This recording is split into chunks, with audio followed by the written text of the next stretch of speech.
ძვირფასო თანამემამულეებო მოგესალმებით.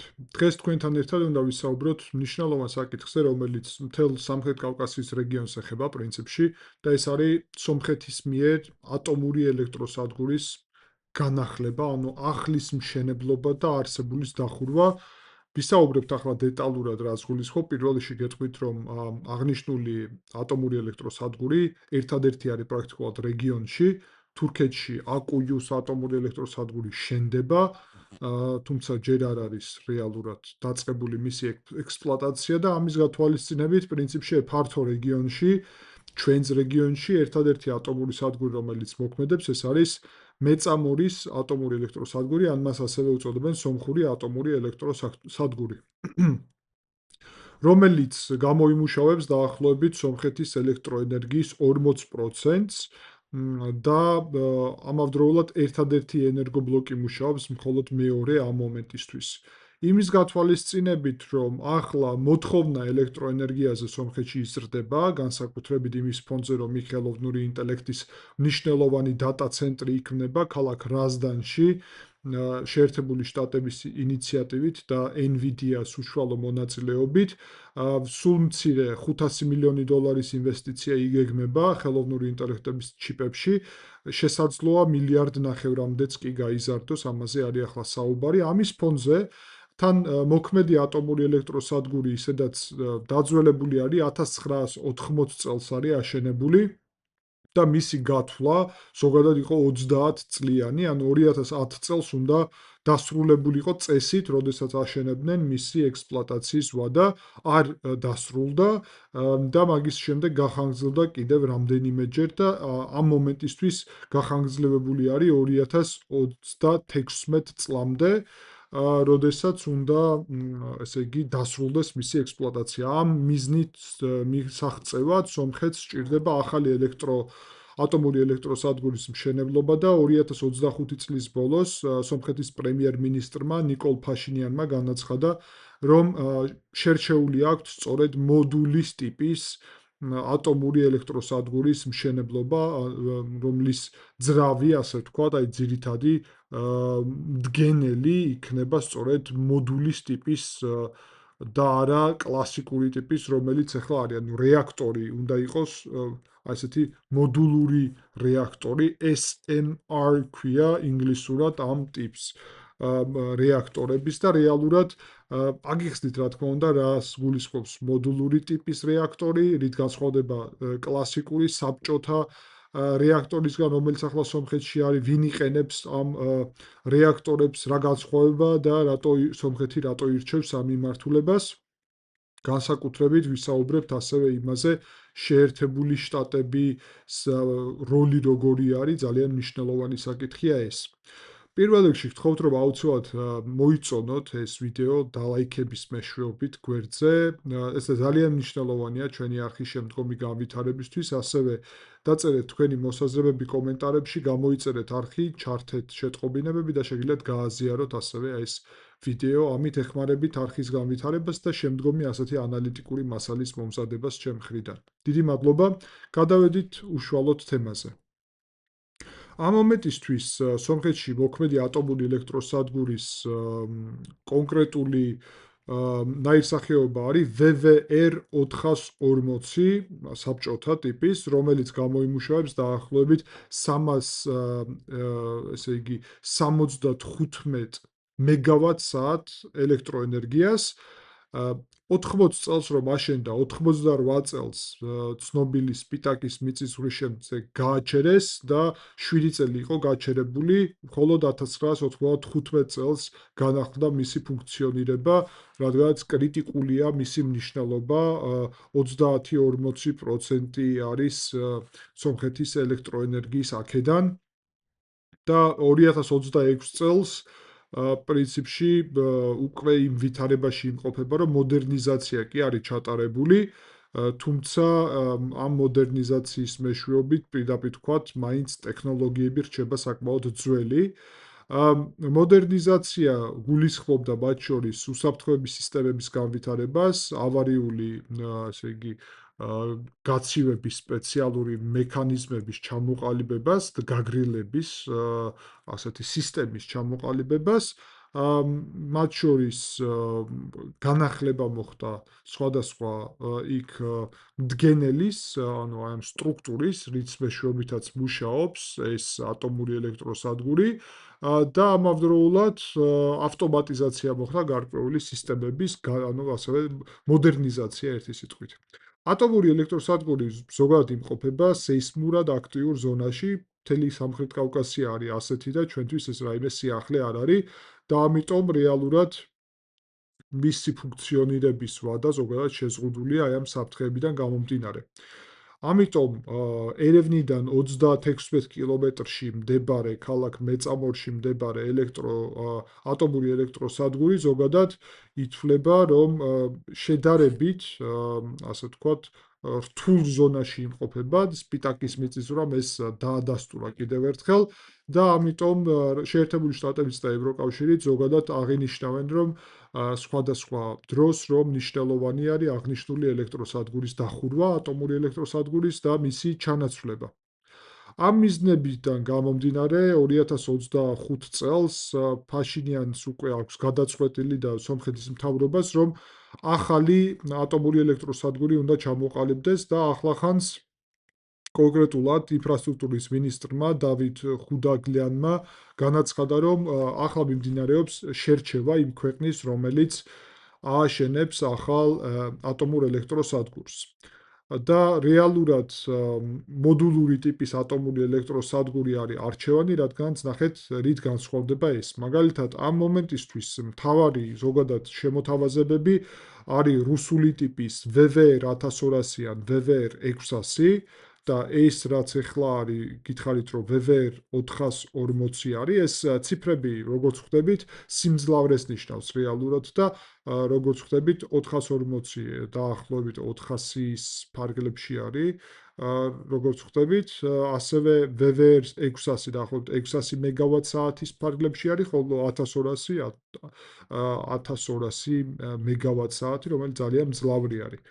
ამერიკა ამავდროულად სთავაზობს სომხეთს მოდულურ რეაქტორებს, რომელიც გულისხმობს იმას, რომ მაგალითად BWRX 300 ან AP300 ვარიანტები არის, ძირითადი, კიდევ არის რამდენიმე ვარიანტი, სადაც არ ჩავუღრმავდები, NuScale და SMR 160, მაგრამ სავარაუდოდ არც განიხილება ეგ ვარიანტები რეალურად და იგულისხმება, რომ მოდულური გულისხმობს, რომ მაგალითად BWRX 300 თუ ააშენებ, ეს არის 300 მეგავატ-საათი, მაგრამ შემდეგ შეგიძლია დაამატო კიდევ ერთი მოდული და ანუ გახდება 600, კიდევ დაამატო 900, კიდევ დაამატო 1200.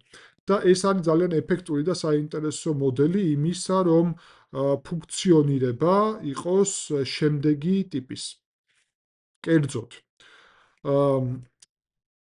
ერთბაშად რომ ააშენო ესეთი დიდი რუსული ატომური ელექტროსადგური, მისი ჯერ ერთი ფუნქციონირება, ანუ პრობლემურია იმ მხრივ, რომ ძალიან დიდ მასშტაბის ელექტროენერგიას გამოამუშავებს, ეგრევე თუ ეგ არ მოიხმარე და არ გაყიდე, პრაქტიკულად გაგიჭირდება, იმიტომ რომ სადღაც უნდა წავიდეს ელექტროენერგია და ამის გაყიდვაზე შეიძლება იყოს ორიენტირებული, მაგრამ ერთია რომ უცებ დიდი მარაგი და მოცულობა გემატება ელექტროენერგიის, მაგრამ მეორე საკითხია, რომ მაგ მოცულობას მერე ვერ გაზრდი.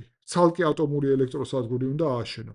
და სომხეთის შემთხვევაში ახლა საინტერესო ის არის, რომ დღევანდელი 375 როგორც გითხარით მეგავატ-საათი დაახლოებით იმდენია, რომელიც ერთი მოდული არის ამერიკული, ხო? BWRX 300-ის მაგალითად 300 მეგავატ-საათი. ანუ სომხეთს შეუძლია ერთი მოდულის ჩამოყალიბება, დანარჩენი 75 მეგავატ-საათის ჩანაცვლება მარტივად მზის ელექტროსადგურებით, ისედაც მაგას ძალიან აქტიურად აკეთებს სომხეთი. და რეალურად უცებ ჩანაცვლდება ეგ და გაცილებით იაფი დაუჯდება, ვიდრე რუსული ატომური ელექტროსადგური. აი მაგალითად, რუსული ატომური ელექტროსადგურის მშენებლობას დაახლოებით დასჭირდება 5-7 მილიარდი დოლარი, 1200-ზე არის საუბარი.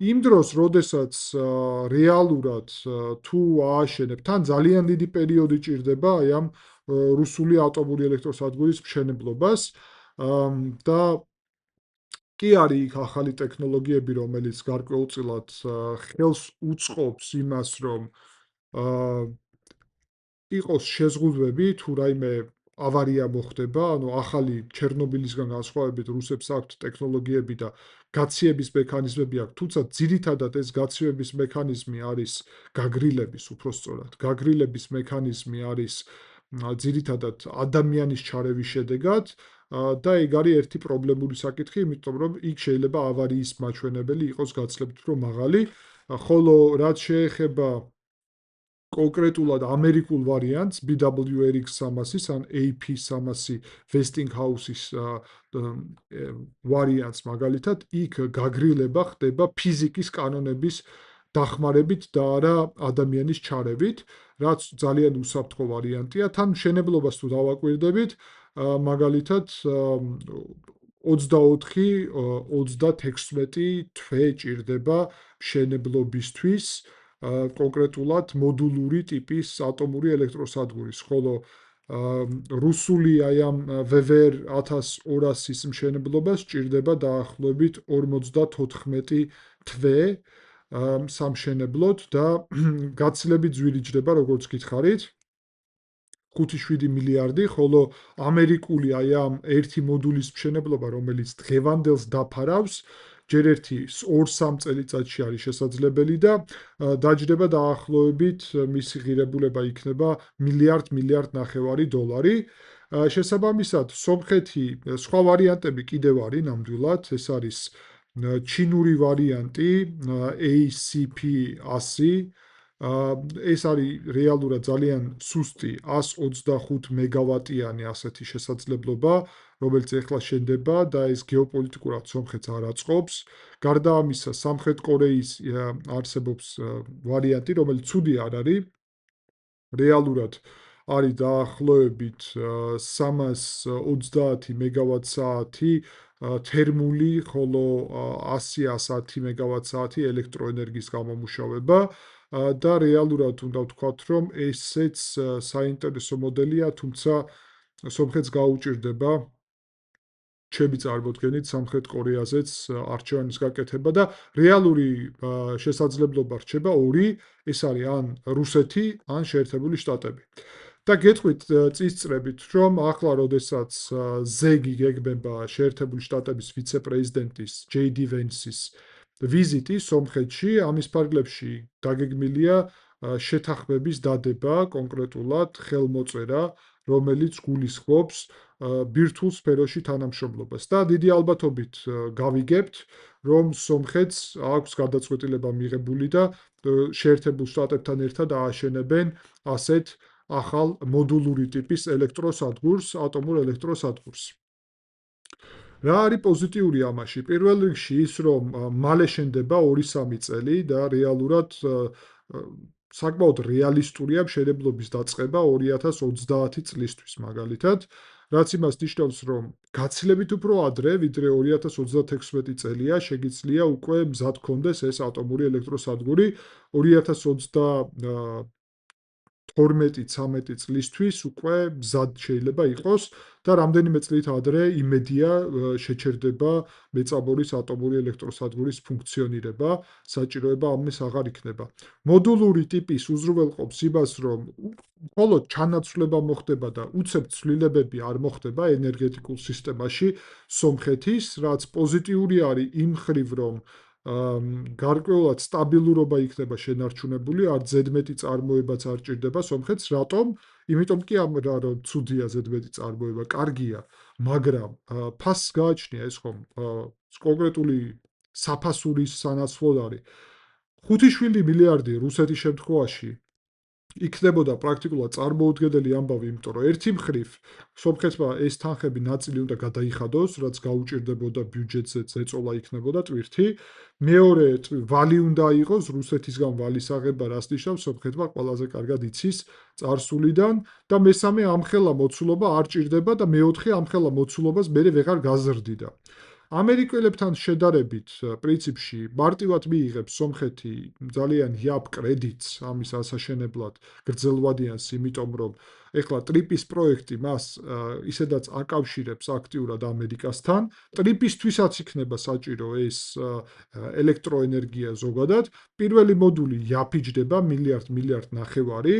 მეორე მოდულის დამატება კიდევ უფრო იაფი დაჯდება დიდი ალბათობით, იმიტომ რომ პირველი მოდულისთვის მთელი ელექტროსადგურიც უნდა აშენდეს და პრაქტიკულად პირველი მოდულის დასრულება ფინანსური ტვირთი არ იქნება სომხეთისთვის, ჩაანაცვლებს ატომურ სადგურს, რომელიც ახლა არის.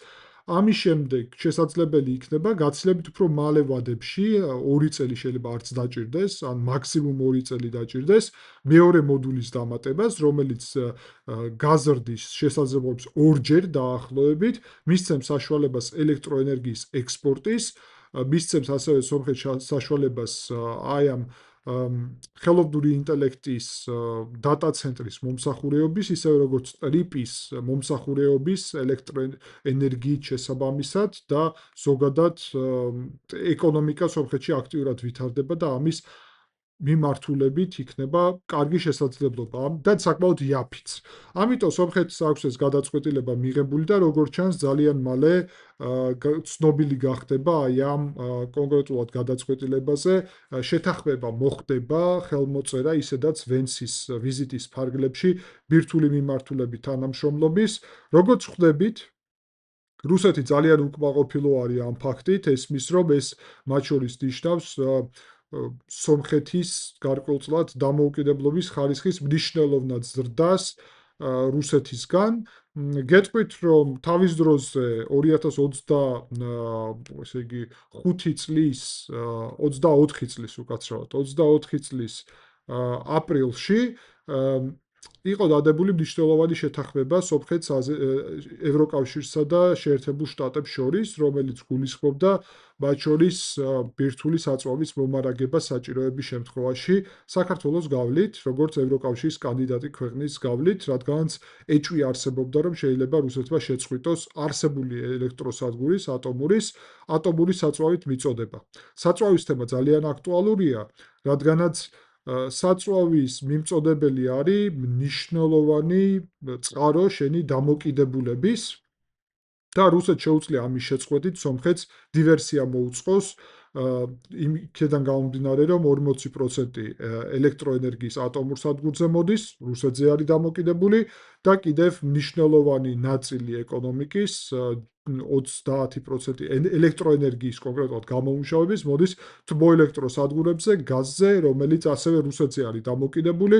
თუმცა სომხეთი ახლა ცდილობს დივერსიფიკაციას, მათ შორის აზერბაიჯანთან თანამშრომლობის გარკვეული მექანიზმების შექმნით და საწვავის მიმართულებით ეს შეთანხმება იყო დადებული ამერიკელებთან, თუმცა თქვენ გახსოვთ, ჩვენ საქართველოს მოქალაქეებს კარგად გვახსოვს, რომ აპრილის თვეში 29 აპრილს გამოვიდა ბიძინა ივანიშვილი და ცნობილი გამოსვლა ჰქონდა პარლამენტთან, რომ ევროკავშირი არის ბჭყალებში გლობალური ომის პარტია და ასე შემდეგ.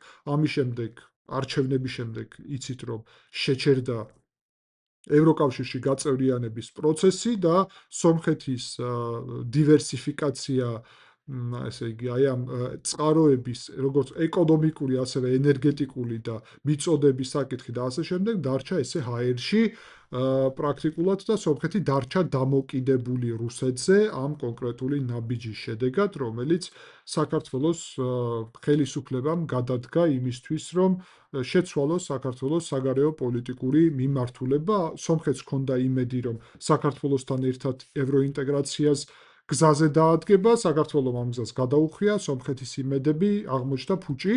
ამიტომ იმ მომენტისთვის და ამ რეალობაში, ამიტომ ახლა სომხეთს აქვს სურვილი, რომ შეერთებულ შტატებთან სხვა გზები იპოვოს, მათ შორის თურქეთის გავლით, თანამშრომლობის გზები და ეს ასევე მოიცავს ძალიან მნიშვნელოვან მდგენელს, რომელიც გულისხმობს რა თქმა უნდა, ავიაციითაც შეიძლება გარკვეული რაღაცების მიწოდება, თუმცა ესე იგი ურანიუმის შემთხვევაში ეგ ცოტა რთული ამბავია.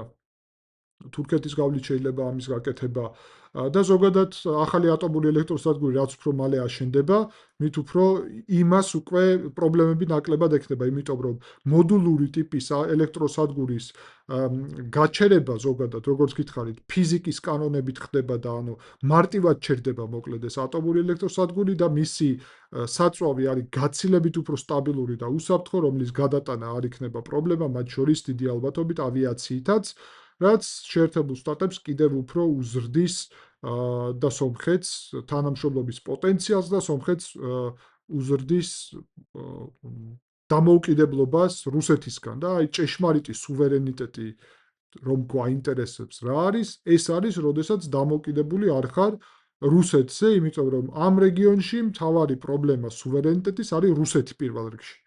ხოლო შეერთებული შტატები არის სომხეთის პერსპექტივიდან მოკავშირე. სწორედ ამიტომ სომხეთმა ეს არჩევანი გააკეთა და ძალიან მალე ჩვენ ვიხილავთ ამ განვითარებას. ზოგადად შეგვიძლია ვთქვათ, რომ ეს ატომური ელექტროსადგურის გაფართოება შეიძლება შემდეგ ბევრი კიდე მოდულით. სულ მცირე 4 მოდულის ჩამოყალიბება შეიძლება 1200 მეგავატ-საათი შესაძლებლობით, რაც ძალიან კარგი პოტენციალური შესაძლებლობაა. გარდა ამისა, ეს პრაქტიკულად სრულიად უსაფრთხოს ხდის სომხურ ატომურ ელექტროსადგურს ნებისმიერი მიწისძვრის შემთხვევაში და თუნდაც საომარი მდგომარეობის შემთხვევაში, ანუ ეს ახალი მოდულური ტიპის ელექტროსადგური არის პრაქტიკულად დაცული ნებისმიერი ასეთი ინციდენტებისგან, რომელიც მაგალითად ჩერნობილში მოხდა, რაც არის ძალიან მნიშვნელოვანი და გაჩერების მექანიზმები არის ძალიან ეფექტური. რა თქმა უნდა, ეს სომხეთისთვის ძალიან კარგი შესაძლებლობა იქნება ეკონომიკის განვითარების, როგორც ამაზე უკვე ვისაუბრეთ. და აქვე უნდა ითქვას, რომ თეორიაში მე პირადად ვისურვებდი, რომ საქართველოს და სომხეთს ერთობლივი პროექტი ქონოდათ ამ მიმართულებით, არის ეს შესაძლებლობა. მე ვფიქრობ, რომ რეალურად დასავლეთსაც ექნებოდა ეგ ინტერესი და ჩემი აზრით საქართველოს ხელისუფლების პოლიტიკის შედეგად არის ეს ვითარება, როდესაც ჩვენ მაგ პროექტში არ განვიხილებით. საქართველოს და სომხეთს შეეძლო ერთობლივი ინვესტიციის გაკეთება და ერთობლივი ასეთი თანამშრომლობის სქემის შექმნა. ან თუნდაც თუ ერთობლივი ატომური ელექტროსადგური არა, პირობითად შეიძლება საქართველოშიც სამომავლოდ ამერიკასთან იგივე ტიპის ოღონდ ატომური ელექტროსადგურის ჩამოყალიბებაზე მუშაობა და პრაქტიკულად შეგვიძლია საქართველოს და სომხეთი ესე ერთობლივი ჰაბი შევქმნათ მათ შორის აი ამ ელექტროსადგურის მომსახურეობის, კადრების, საწვავის შემდეგ შენახვის და ასე შემდეგ. მოკლედ, ამ მიმართულებით ნამდვილად არის შესაძლებლობა, თუმცა ეს დამოკიდებულია საქართველოს ხელისუფლების პოლიტიკაზე, რომელიც, როგორც ხედავთ, დღეს საქართველოს და სომხეთის გეზი არ ემთხვევა. სომხეთი მიდის ევროპისკენ და ამერიკისკენ, საქართველო არ მიდის და ეს არის ფაქტი უბრალოდ. ვინმეს მოსწონს თუ არ მოსწონს, ეს უკვე მისი პირადი არჩევანია. კარგია ეს თუ ცუდი, ეს უკვე ყველა მოქალაქეს აქვს უფლება თვითონ გადაწყვიტოს, მაგრამ ის რომ საქართველო დღეს არც აქტიურ ევროინტეგრაციას ახორციელებს და შეჩერებული გვაქვს ირაკლი კობახიძის განცხადებით 28 ნოემბერს რომ გააკეთა 2024 წლის და გარდა ამისა, იგივე უნდა ვთქვათ, რომ შეერთებული შტატებთან რო სტრატეგიული პარტნიორობა შეჩერებულია, ესეც იცით. შესაბამისად, მაგიტომაც JD Vance-ი საქართველოში ვიზიტს არ გეგმავს რეგიონალური ტურნეს ფარგლებში, ჩადის მხოლოდ სომხეთში და აზერბაიჯანში, რაც ასევე ბევრის მეტყველი არის. ვფიქრობ, თემა არის მნიშვნელოვანი და საინტერესო, ამიტომ მინდოდა თქვენთვის ინფორმაციის მოწოდება. დიდი მადლობა ყურადღებისთვის, ძვირფასო თანამემამულეებო და შეხვდებით შემდეგი გადაცემის დროს.